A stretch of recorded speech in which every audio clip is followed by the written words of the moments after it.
Hai, kita berjumpa lagi dengan channel Black Builder, channel referensi untuk DIY. Pada video kali ini, gue akan menjelaskan mengenai suatu alat yang sangat berfungsi sekali untuk membuat sambungan kayu, yaitu pocket hole jig. Sebelum kita mulai, jangan lupa subscribe dan share video ini ke teman-teman kalian.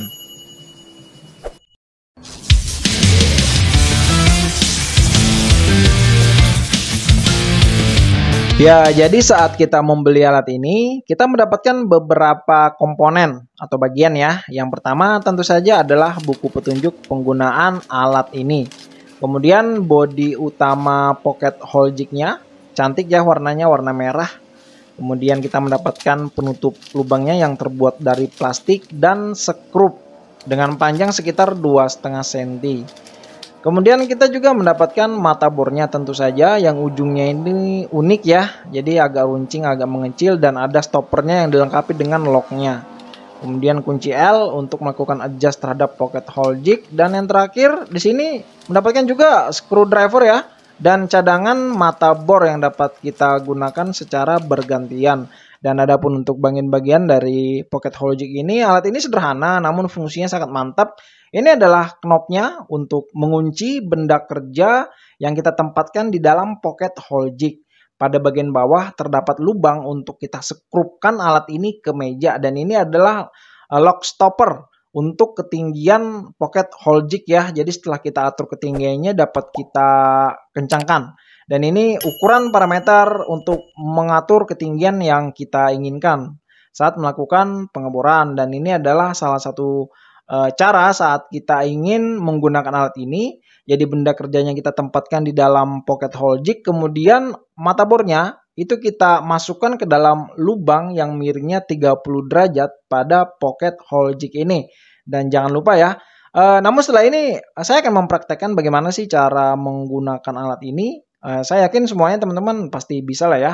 Ya, dan ini ketinggiannya kita atur nih, salah satu contohnya ya. Ketinggiannya kita atur, dan jangan lupa untuk stopper mata bornya itu juga kita adjust ya. Ya, kemudian untuk bahannya, dan secara umum untuk bahan dari bodi pocket hole jig ini terbuat dari aluminium alloy yang sangat kuat, presisi. Kemudian knopnya ini dari plastik ABS dan skrupnya itu sekitar 8 mili ya untuk ulirnya.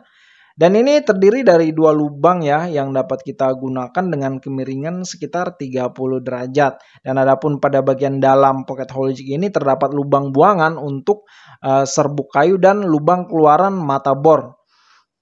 Seperti yang saya bilang tadi, jangan lupa saat menggunakan alat ini sekrup ke meja agar posisinya stabil.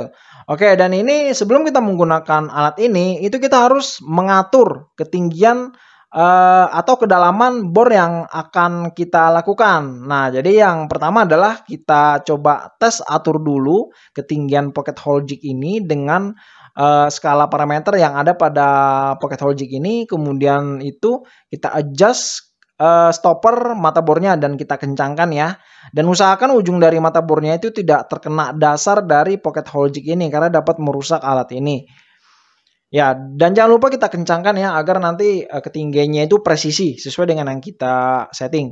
Oke, ini adalah percobaan yang akan saya lakukan untuk membuat sambungan kayu. Ini adalah kayu jati Belanda yang saya gunakan. Setelah benda kerjanya itu kita kencangkan di dalam pocket hole jig, kita siap melakukan pengeboran.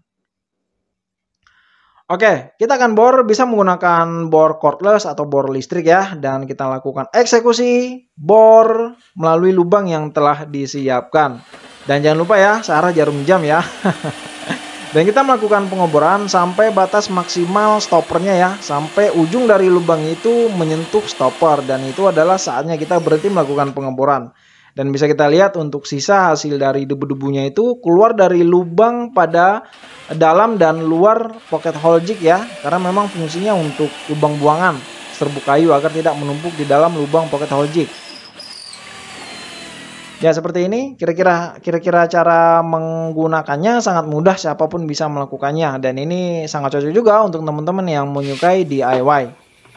Oke, setelah itu kita akan lihat bagaimana hasilnya, dan ini adalah hasil dari pengeborannya. Bisa kita lihat bentuknya itu sejajar dan ukurannya juga sama. Dan kemiringannya juga sama, dan di dalamnya itu terdapat lubang untuk skrup nantinya yang akan kita gunakan untuk membuat sambungan kayu ya. Ini kita akan membuat sambungan L menggunakan dua papan ini. Dan pastikan saat pemasangan itu posisinya stabil ya. Karena kalau untuk ketegak lurusan sambungan kayu itu kan tergantung dari benda kerjanya dan tergantung saat kita melakukan pemasangannya. Ya, ini kita lakukan skrup, masukkan skrup ke lubang kecil yang ada di dalam lubang pocket hole jig ini, atau hasil dari pengeboran menggunakan pocket hole jig ini. Pastikan kuat dan pastikan ketegak lurusan benda kerja yang kita kerjakan ini. Dan kedua-duanya ini kita lakukan ini ya, pemasangan skrup agar hasilnya itu menjadi lebih kuat. Jangan lupa ya untuk sambungan kayu pakai lem dulu ya, karena ini hanya percobaan jadi saya tidak menggunakan lem. Oke, kita lihat lumayan tegak lurus dan lumayan kuat ya, dan ini percobaan menggunakan rafter angel square ya untuk mengukur ketegak lurusan hasil dari sambungan L yang saya buat ini. Oke, berhasil dan kira-kira begini. Dan jangan lupa untuk lubangnya dapat kita tutup menggunakan plastik bawaannya atau dempul atau lem kayu ya. Kemudian untuk percobaan selanjutnya di sini saya menggunakan papan yang agak panjang. Jadi saya ingin membuat sambungan laminasi kayu ya antar dua papan. Jadi dua papan itu kita akan sambung ya. Jadi papannya akan menjadi lebih lebar. Jadi kalau untuk penggunaan pemasangan terhadap papan yang panjang itu kita melakukan pengeboran di beberapa tempat. Kita perkirakan saja ya, kira-kira kita kebutuhannya bagaimana, otomatis jaraknya pun harus kita sesuaikan agar terlihat lebih rapi ya. Dan untuk eksekusinya itu sama seperti cara sebelumnya. Ya seperti ini, di sini saya melakukan pengeboran di dua tempat. Ya kira-kira hasilnya begini ya, dan sama rata, sama jajar, dan sama-sama miring, kemiringannya sama. Dan ini untuk menyambung dua papan, kira-kira kondisinya seperti ini. Jangan lupa menggunakan lem ya, karena ini hanya percobaan. Jadi saya hanya lebih menonjolkan bagaimana sih hasil dari penggunaan pocket hole jig ini. Dan fungsinya kira-kira seperti ini. Dan ini kita pasang skrupnya dulu ya. Dan jangan lupa setelah pemasangan skrup itu kita tutup menggunakan dempul atau lem kayu dicampur dengan serbuk kayu atau menggunakan plastik bawaan yang ada pada paket pembelian pocket hole jig ini. Ya kira-kira beginilah hasilnya ya untuk menyambung dua papan kayu ya. Hasilnya tegak lurus dan rata ya. Dan ini kedua contohnya ya. Jadi kira-kira begini ya untuk contoh penggunaan pocket hole jig. Dan adapun untuk kelebihan dari alat ini itu sebenarnya alat ini tuh sangat memudahkan kita ya dalam membuat sambungan kayu dengan menggunakan metode skrup miring seperti ini. Selain itu juga untuk kelebihan lainnya ya lebih efektif saja. Dan untuk kekurangannya sih untuk saat kita melakukan pengeboran untuk aluminium pada bagian lubangnya itu ada terkikis sedikit. Ya kira-kira begitu ya untuk video dari saya. Jangan lupa subscribe, like, dan share. Dan sampai jumpa.